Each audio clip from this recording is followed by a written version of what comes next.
Have you ever been betrayed by family? What follows is the story of Natalie, the curse of blood ties, and the true family she finds. My name is Natalie Grayson. I'm a nurse in my 30s, raising Lily, my sister Amanda's daughter. This story began on that rainy night.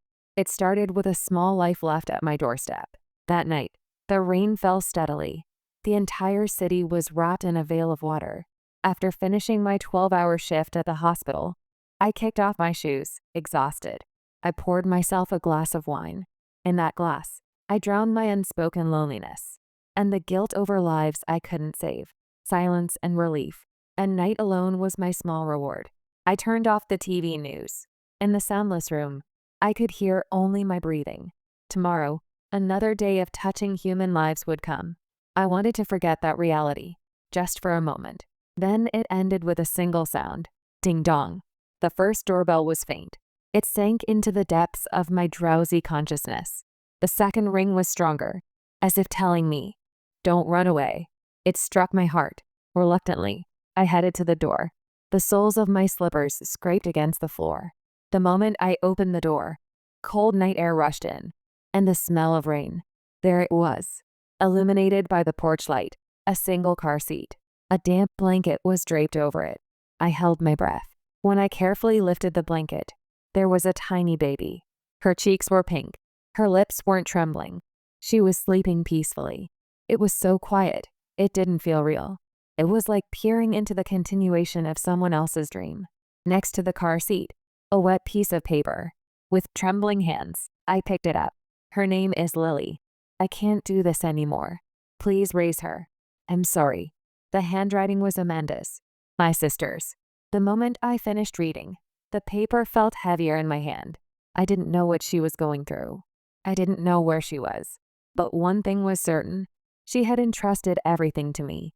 I looked around the street. No car sounds. No human shadows.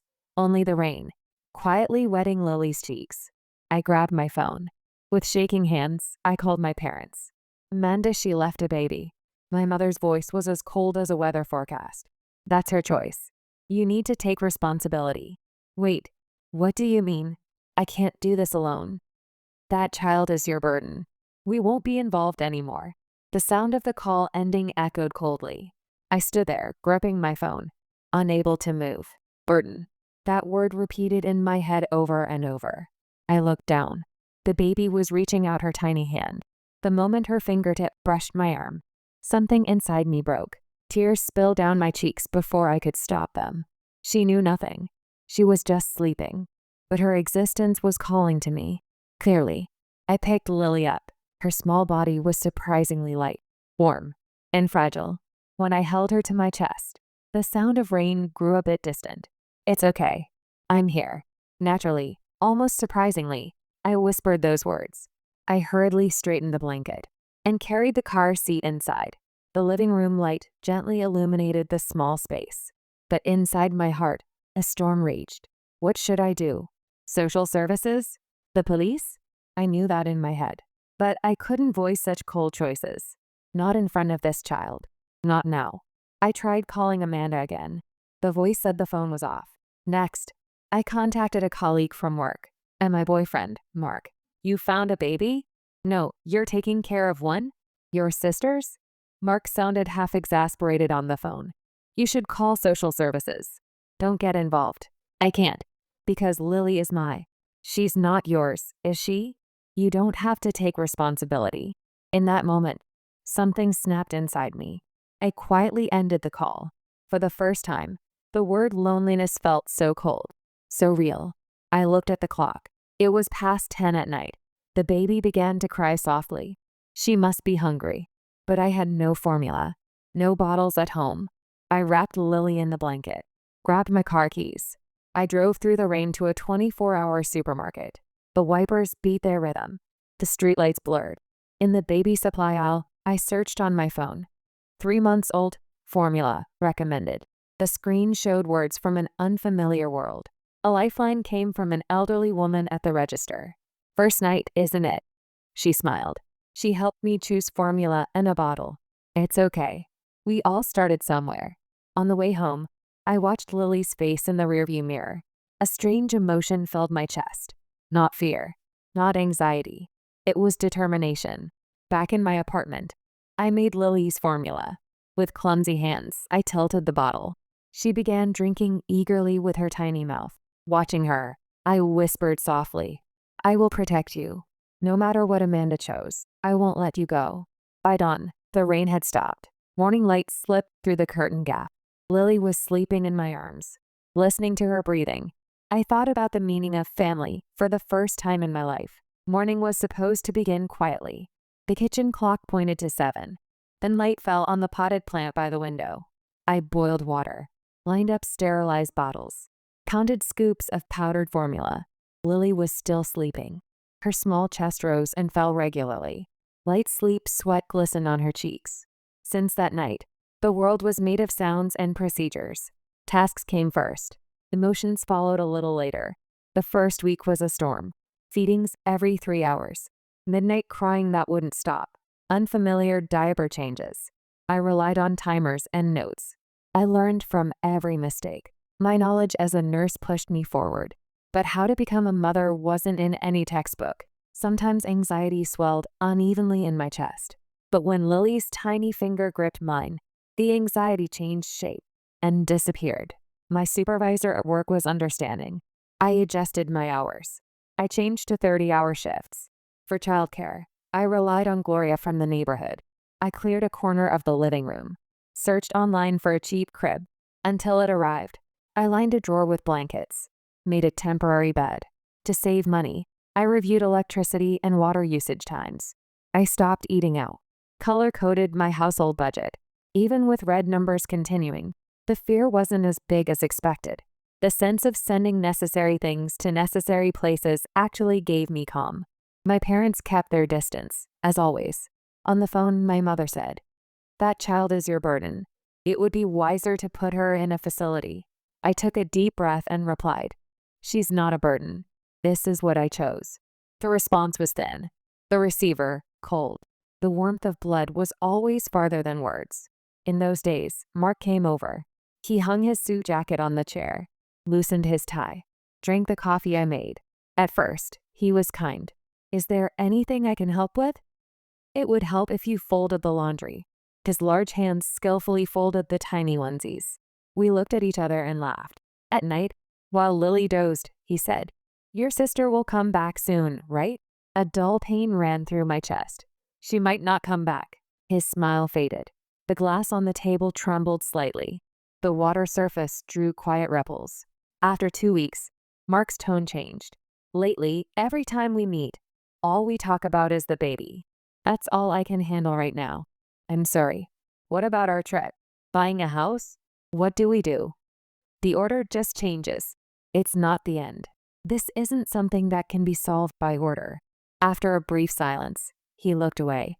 On the 3rd week's night, he helped me assemble the crib. We spread out the instructions, checked each screw one by one, fixed the last panel. There was a satisfying click. We both relaxed our shoulders at the same time. We did it. When I smiled, he smiled a little later.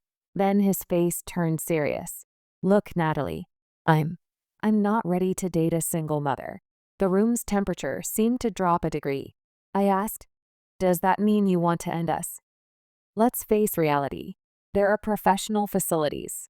Professionals who can raise her. Professionals don't become mothers." My voice cracked, not with anger, with sadness. He put his hand on his forehead, let out a sigh.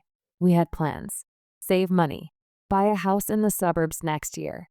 Kids someday, our own kids. This child is here now, waiting for help. Maybe the facility would have been better for her too." With those words, something inside me quietly broke. I stood up. From the closet, I put his toothbrush and spare shirt in a paper bag, placed it on the table, said, "I understand how you feel. Thank you. From here, it's just the two of us." He stared at the paper bag, shook his head slightly. "You're angry, aren't you?" "I'm not angry. I just chose. I guess I shouldn't contact you anymore. That would be kinder to both of us." The door closed. Footsteps in the hallway were absorbed by the stairs. What remained was silence and the white frame of the crib. Lily cried. I picked her up. held her to my chest. My heartbeat became a lullaby substitute. It's okay. I'm here. The words I spoke warmed the room's air slightly. That night, I didn't sleep. I boiled water on the stove, stared at the column of steam. Deep in the cupboard, Mark's mug sat alone. I threaded my finger through the handle, held it for a while, then packed it in a cardboard box. At the bottom of the box, I placed an old photo. Two people smiling. The sound of closing the lid put a period on my decision. From the next day, life became even more concrete. To shorten the route to daycare drop-off and pick-up, I took the bus 2 earlier. After work, I checked the supermarket's discount corner, prepared pre-seasoned frozen meals in the freezer. At night, I massaged Lily's feet to help her sleep, ran the washing machine. By the time I finished hanging clothes, it was feeding time. The wave of sleepiness always came, but beyond the wave, morning waited for me properly. Eventually, we gained small reinforcements. Santiago from the neighborhood.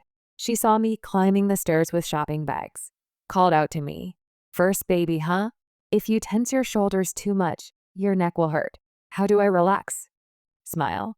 A smile is a shoulder stretch. She laughed. The next morning, she brought a pot of warm soup. The scent of salt and herbs filled the kitchen. With the first spoonful, tears welled up on their own. As I ate and cried, I learned for the first time that my throat could get blocked. After 6 months, I proceeded with temporary guardianship procedures, home investigation, home visits, interviews, stacks of documents. More nerve-wracking than work, more real than daily life. But if I thought of it as simply placing necessary explanations in necessary places, it wasn't scary. When I returned home, Lily grabbed blocks with both hands. She laughed, white foam at the corners of her mouth. I looked at that smile. It was lighter than documents, more certain than stamps. The seasons turned. Lily turned 1 year old. I hung cheap paper decorations on the wall, baked a small homemade cake. When I lit the candle, her eyes widened. She blinked repeatedly. I held her in my arms. We blew together, extinguished the flame. Smoke rose in a thin line. The sweet smell remained. Thank you for being born. Thank you for making me a mother. As I finished those words, Lily poked my lips with her fingertip. She smiled, as if passing a secret. The silence of the night Mark left no longer threatened me. There were things I had lost, for certain, but there were more things I had gained. The morning routine, evening steam, sleep and crying, the number of embraces. Loneliness changes structure when it becomes 2 people. I supported her. She supported me. Finally, I understood that this is what family means. The act of packing the mug in a box. It was a symbol of quiet graduation from dependence. What would you decide? The future you planned or the life before you? Which would you prioritize? 10 years have passed since then. I worked as a nurse, spent quiet days with Lily. Lily grew into a bright, curious girl. She loved drawing. Her dream for the future was to help people like Mama. Our mother-daughter world was so peaceful. You wouldn't sense the missing family. What broke that peace was the sound of the doorbell. Big sister. The voice belonged to Amanda, my sister who disappeared 10 years ago after abandoning her daughter. Her hair was neat. She wore a white suit. Next to her, a man with a calm smile. Thomas. It's been a while. I finally got back on my feet. I kept the door slightly open. Searched for words. Where have you been? Amanda's hands trembled as she spoke. That night. The night I left her. I was standing in the rain for hours, just staring at your door. Lily was crying in my arms, and I kept thinking I'd hurt her. The drugs made everything dark. I couldn't trust myself anymore. She wiped her eyes with the back of her hand. I knew if I knocked, you'd try to help me. But I didn't deserve help. Lily deserved better. So I put her down, rang the bell, and ran. I spent that whole night under a bridge, wondering if I'd just made the biggest mistake of my life. A lump formed in my throat. I swallowed hard. I remembered that night. The rain. The tiny baby. The note. Now I was hearing the other side of that story. Thomas spoke gently. She received rehab at a recovery facility in San Diego for 2 years. After that, she's lived 8 years without relapse. Now she supports people who've overcome addiction. I felt past anger, and at the same time, a surreal calmness. So you got better. So what? Are you saying you want Lily back? Amanda's face twisted with emotion. No, I just want to see her a little. As a mother. Those words pierced my chest. Lily was listening to the conversation from down the hall. Who is that person? My sister. Is she my mother? I quietly shook my head. Your mother is me. For several weeks after that, Amanda visited frequently. She brought homemade cakes, praised Lily's drawings. At first, Lily kept her distance, but gradually, she began to see Amanda as a kind person.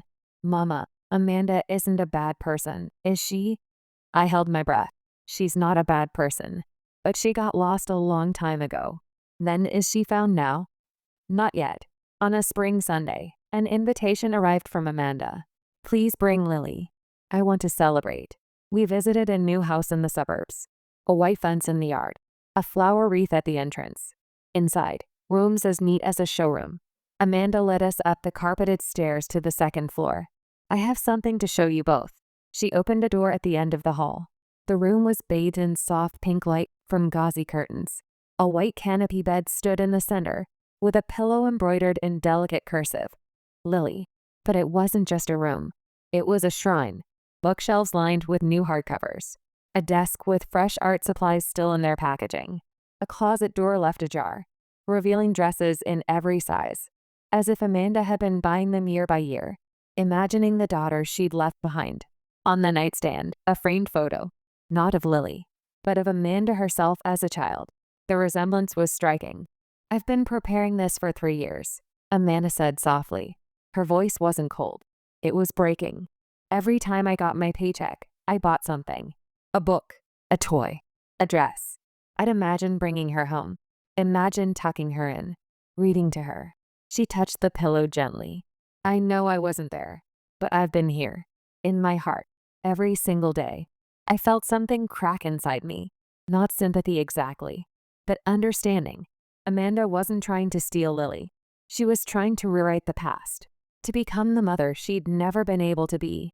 But that wasn't how it worked. Amanda, I said quietly, this room is beautiful, but it's not Lily's room. It's the room you wish existed. Lily stepped forward, running her hand along the bookshelf. It smells like new things, she said. Not like home. She turned to Amanda, her young face serious. You made this for the girl you think I am. But you don't know me. You don't know I hate pink, or that I sleep with my old stuffed rabbit that's missing an ear, or that I can't fall asleep without Mama reading to me. Amanda's face crumpled. I could learn. I could learn all of that. Maybe, Lily said, but Mama already knows. Amanda's voice was quiet when she finally spoke. Blood is blood. A child should return to her mother. In that moment, the scene from 10 years ago came back. The memory of picking up Lily, wrapped in a blanket, in the cold wind. How much she cried that night. How much I cried. Becoming Lily's mother that night. My voice trembled. You left her that night. Yes. So now, I'm taking her back. What you broke. I got better. I atoned for my sins. So I have the right to be recognized as her mother. A few days later, my mother called. Amanda is working so hard. I think she'll be a good influence on Lily. 10 years ago, you said nothing when you abandoned her. Blood ties don't disappear. Those words were repeated like a spell. At night, Lily rested her head on my arm. She asked, Mama, whose child am I? I held back tears and answered, You're my child. No matter what the world says, that won't change. When Mama is sad, I hurt too. At those words, I smiled. Then let's fight together. The next morning, an envelope arrived in the mailbox. Printed words on white paper. Family court. Petition for restoration of parental rights. The wind blew. The envelope swayed slightly. Below it, Lily was smiling. Mama, are you okay? I'm okay. Mama will protect you. And I continued in my heart. This time, I absolutely won't let you be taken away. Blood is blood. A child should return to her mother. The moment when the mother who once left a baby at the door declares a reclamation under the name of atonement 10 years later. The night before the trial, Lily couldn't sleep. I found her sitting on the edge of her bed, hugging her worn stuffed rabbit. Can't sleep, sweetheart? Lily shook her head. Mama, am I doing the wrong thing? I sat down beside her. What do you mean? Amanda. She's trying really hard, isn't she? She got better. She has a nice house. And she's my birth mom. Lily's voice dropped to a whisper. What if I'm being mean? What if I'm supposed to give her a chance? My heart felt like it was cracking open. This was the question I'd been dreading. Lily, look at me. I took her small hands in mine. You're not being mean.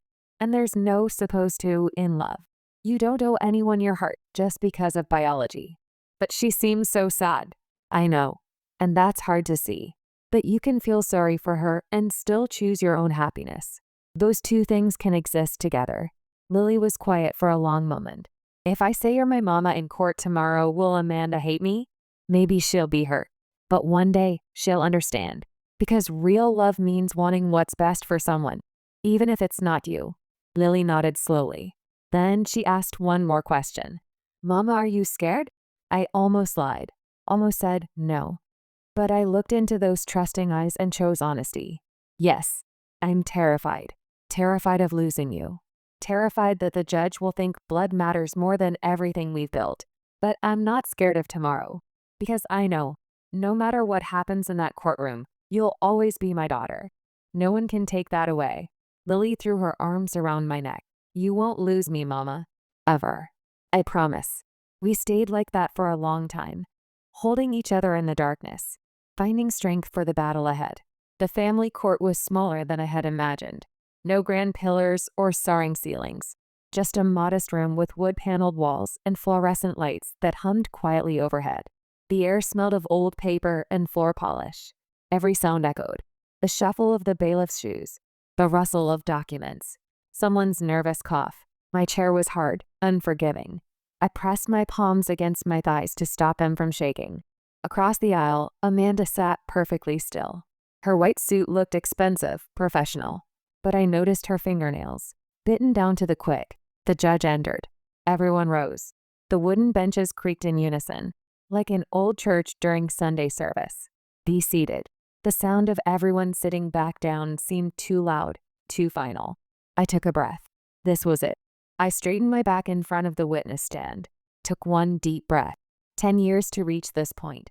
During that time, I reduced night shifts, got certified, raised Lily. The peaceful days I finally obtained might be taken away in this one moment. Amanda sat in her neat suit. Next to her, her husband Thomas. They held hands. They looked like the symbol of a proper family. But to me, that perfect appearance looked like nothing more than a mask covering the betrayal from 10 years ago. The judge spoke. We will now begin the hearing regarding the petition by Amanda Wilson for restoration of parental rights. Amanda's lawyer stood up. Complete recovery from addiction. A stable marriage. Financial foundation. Petitioner is now ready to fulfill her responsibilities as a mother once again. Blood bond. Those words weighed heavily on the courtroom air. My lawyer slowly stood up. Ends Amanda. When Lily was 3 months old, you left her at the door and walked away, correct? Amanda's expression hardened. Yes. At that time, I couldn't stop the drugs. I could feel myself breaking down. So at least with my sister, I thought she'd be safe. How many years did you not contact her after that? 10 years. The courtroom fell silent. I calmly watched the moment she acknowledged her crime. Amanda's lawyer counterattacked. However, now that she has rehabilitated, married, and built a stable life, she deserves to live with her daughter again. For Lily's sake too. She should regain her bond with her biological mother. I spoke for the first time at those words. For my daughter's sake? The person who left her in the cold that night now uses the word Saki. The judge's gaze moved between us. Then the courtroom door opened. Lily entered as a witness, still in her elementary school uniform, walking with a nervous expression. I looked straight at her and smiled. Lily, you don't need to be afraid. Just tell us what you think. At the judge's words, Lily nodded slightly. Who is your mother? For a moment, the air stopped. Lily clenched her hands tightly and said clearly, my mother is Natalie, because I can't sleep without Mama. When Mama smiles, I'm happy too. When Mama cries, my chest hurts too. And because Mama is someone who won't leave me. Amanda's face twisted. Thomas gently placed his hand on her shoulder. Amanda's lawyer stood up, adjusting his glasses. Your Honor, the child's attachment to Ms. Grayson is understandable. But let's be clear about the legal facts here. He pulled out a document. According to family law, parental rights can be restored when the biological parent demonstrates rehabilitation, stable living conditions, and the capacity to provide care. Ems Wilson has met every single criterion. The judge leaned forward, reviewing the papers. The lawyer continued, Ems Grayson, while admirable in her dedication, has no legal standing as a guardian. She never formally adopted the child. She's been, essentially, an extended babysitter for 10 years. I felt the room tilt. Babysitter. The word was a knife. Furthermore, the lawyer pressed on. Studies show that children benefit from reconnection with biological parents. Denying Lily that opportunity could be considered detrimental to her psychological development. The judge made a note. My lawyer shot to his feet. Objection, Your Honor. That's a gross mischaracterization, sustained. Counselor, stick to the facts. But the damage was done. I could see doubt flickering in the judge's eyes. My hands gripped the edge of the table. Was this really happening? After everything? Amanda met my gaze across the courtroom. For a moment, something passed between us. Not triumph, not even satisfaction. Just sadness. Then my lawyer stood. Your Honor, I'd like to call one more witness. The courtroom doors opened. Gloria walked in. The neighbor who'd helped that first night. Now elderly, using a cane. But her eyes were sharp. Mrs. Gloria Martinez, you've known the defendant for how long? 10 years. Since the night that baby arrived. Can you describe what you witnessed? Gloria's voice was firm despite her age. I saw a terrified young woman transform into a mother. Not because she had to. Because she chose to. Every single day for 10 years. She turned to look at Amanda. And I'm not saying you're a bad person, dear. But love isn't just about wanting. It's about showing up. Night after night. Year after year. That child has a mother. And she's sitting right there. The room went silent. The judge removed his glasses, rubbed his eyes. I'll take a 15-minute recess to review the testimonies. Those 15 minutes felt like hours. I sat in the hallway, Lily's hand in mine. We didn't speak, just breathed together. When we returned, the judge's face was unreadable. My lawyer presented another piece of evidence. Please look at this. It was a copy of the paper that had been tucked in the child's seat 10 years ago. Her name is Lily. I can't do this anymore. I'm sorry. I can entrust her to my sister. Silence fell over the courtroom. Amanda said in a trembling voice, that night, I was trying to end my life, to protect her. That was all I could do. But I survived. I got better. So now, finally, I quietly interrupted. Do you think there's a child who should wait 10 years for a finally? Amanda's tears streamed down her cheeks. Thomas's expression clouded. I turned back to the judge. I think it's admirable that she rehabilitated. But Lily is not proof of atonement. We're not connected by blood. We're connected by 10 years of life. Sick nights. School presentations. Lily's first dream. I was there for all of it. I think that's what being a mother means. The judge nodded deeply. This petition is denied. The reason is clear. A child's emotional stability takes priority over blood ties. This trial is not about a mother's qualifications. It's a decision for the child's happiness. As the verdict was read, Amanda collapsed in tears. Thomas drew her close. They quietly left the courtroom. I stood up, took Lily's hand. Mama, is it over? Yes. Your home is right here. When we went outside, the sky was clear like spring. Lily said in a small voice, Mama, what is blood? It flows through your body, but what flows through your heart is stronger. Lily nodded and smiled. Then our hearts are really strong, aren't they? I squeezed her hand back. Yes, it's a bond no one can break. Several months later, Lily's 11th birthday, watching her daughter laugh with friends, I thought, that small life at the door that night is laughing like this now. There's no better proof than this. Being a mother isn't determined by blood.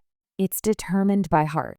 That one statement in court ended all the conflict. I fought not with anger, but with reason and love. My victory wasn't reclamation. It was the form of love I protected.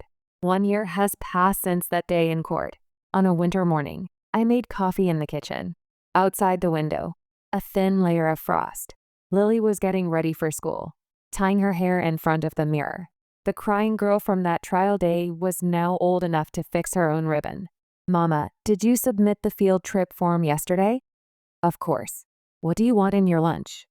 Ham sandwich and tamagoyaki. Her cheerful voice echoed through the house. This ordinary exchange was my victory. But at night, silence enveloped me. Photos of Lily lined up on the table. Her crying face at 3 months old. Her 7th birthday cake. Her first ballet recital.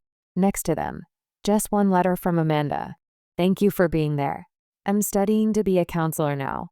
If someone hadn't abandoned me back then, there might have been a different future. But now, I'm proud that you're the mother. Please make Lily happy. I read it over and over, gradually accepting the regret and gratitude in those words. The past can't be erased, but forgiveness is possible. Spring. Lily turned 11. After school, she played soccer with friends in the neighborhood park. Cheeks flushed red as she laughed. I thought the word miracle many times. In the evening, on our way home, Lily suddenly asked, Mama, what kind of person was Amanda? I stopped walking for a moment. The wind ruffled my hair. Thin clouds drifted across the sky. She was a weak person, but that doesn't mean she couldn't love. You see, her heart just broke. So I decided to protect you, Lily. Lily nodded, then asked, what if Amanda wants to see me again? After thinking a bit, I smiled. When that time comes, let's go see her together. Don't be afraid. Family isn't a scary word anymore. Summer.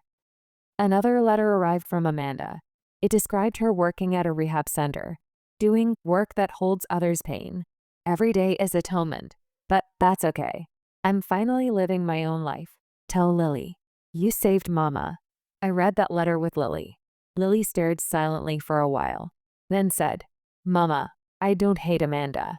Because if Amanda hadn't existed, I wouldn't have met you, right? Tears quietly fell from my eyes. That's right. Life is strange, isn't it? Sad events can become someone's beginning. Autumn arrived with golden leaves scattered across the sidewalk. Lily had started middle school that September. Taller now, with her hair cut short at her own request. She was becoming her own person. One October evening, I found her at the kitchen table, surrounded by crumpled papers. Pencil shavings dotted the surface. What are you working on, sweetheart? Essay contest. We have to write about family. Lily bit her lip, staring at the blank page. Mama, is it okay if I write about Amanda too? Not as my mother, but as part of our story? I sat down beside her. Outside, the wind rustled through dying leaves. Of course, she is part of your story. That doesn't change who your mother is. Lily nodded and began to write. Her title, My Family. The people who choose to stay. The night of the school presentation, I sat in the back row of the auditorium. Parent after parent beamed as their children read about camping trips and holiday traditions. Then Lily stepped up to the microphone. Her voice was small at first, but grew stronger with each sentence. Family isn't blood. It's choice. Mama chose to protect me when she didn't have to. I chose to believe in her when everyone said blood matters more. Every day, we choose each other again. That's what makes us unbreakable. The room fell silent. Then applause erupted. I wiped my eyes, trying not to sob in front of the other parents. A woman next to me whispered, That was beautiful. You must be so proud. I am. I managed. More than she'll ever know. Early winter. Amanda suddenly called. If it's not too much trouble, could we meet? Just for a little while? I hesitated for a moment, but somewhere in my heart, I felt it was a signal of closure. A few days later, the three of us met at a cafe on the outskirts of town. Amanda looked more peaceful than before, a little thinner. Age-appropriate wrinkles had increased, but her eyes were clear. Lily was the first to speak. Amanda, I want to say thank you. Because if you hadn't existed, I wouldn't have met Mama. Amanda couldn't hold back her tears. She gripped her handkerchief. Lily, you're such a strong child. I watched them silently. The child we once fought over was now a connecting presence. Amanda said finally, I won't pretend to be a mother anymore, but as long as you're happy, I can live. I smiled and nodded. I'm saved by you getting better too. With those words, the sisters' conflict that lasted over 10 years quietly ended. That night, when we got home, Lily said, Hey Mama, Amanda is completely better now, isn't she? Yes, she finally found her own family. Then we can't lose either. That's right. Family is something you keep growing. I laughed and patted Lily's head. Under the moonlight, our shadows leaned close. A few weeks later, I happened to pass by a recovery center on the outskirts of town. Through the glass, I saw Amanda in a white uniform. She was surrounded by young women, speaking in a gentle voice. It's okay to be scared. That's proof you loved someone. There was no trembling in those words anymore. Amanda was no longer on the side asking for help. She stood on the side that supports. I didn't call out. I just stood still and slowly smiled. She's no longer my sister. She's become someone's light. The moment I thought that, the sound of rain from 10 years ago finally stopped. That night, when I got home, I quietly placed Amanda's letter next to Lily's photos. There was no need to hide the past anymore. It was proof of forgiveness. Beyond 10 years of pain, the word family finally regained its warm resonance. It wasn't revenge. It was healing, not the curse of blood, but the love we chose. And it was the beginning of our new story. I transformed a stolen family into a rebuilt family. It wasn't victory. It was rebirth in the form of forgiveness. If this story touched your heart, please share the courage to choose your family. Bonds connected not by blood, but by love might save someone's future.